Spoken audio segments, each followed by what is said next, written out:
खादी वस्त्र जनसामान्यांना उपलब्ध होण्यासाठी खादी व ग्रामोद्योग मंडळाच्या वतीने खादी महोत्सव प्रदर्शनी जिल्हाधिकारी कार्यालय परिसर अमरावती येथे लावण्यात आली आहे। या प्रदर्शनीला आज जिल्हाधिकारी सौरभ काटियार यांनी भेट देऊन खादी उत्पादनाची माहिती जाणून घेतली।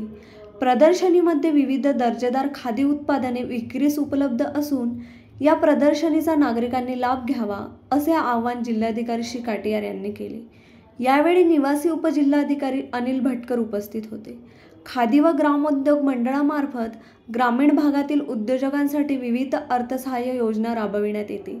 ग्रामीण भागात उद्योग उभारणी केलेल्या खादी व ग्रामोद्योगी वस्तूंना शहरी भागात बाजारपेठेत ओळख मिळवून देण्याचे कार्य मंडळामार्फत केले जाते। प्रधानमंत्री यांनी मन की बात या कार्यक्रमात केलेल्या आवाहनानुसार खादी वस्त्रांना बाजारपेठ मिळवून देण्यासाठी आणि खादीचा प्रचार प्रसार व वापर वाढावा यासाठी मंडळ विविध उपक्रम राबवित असतात। त्या अनुषंगाने खादी महोत्सव प्रदर्शनीचे आयोजन करण्यात आले असून ही प्रदर्शनी शुक्रवार दिनांक 9 ऑगस्ट पर्यंत जिल्हाधिकारी कार्यालय परिसरात कार्यालयीन वेळेत उपलब्ध राहील।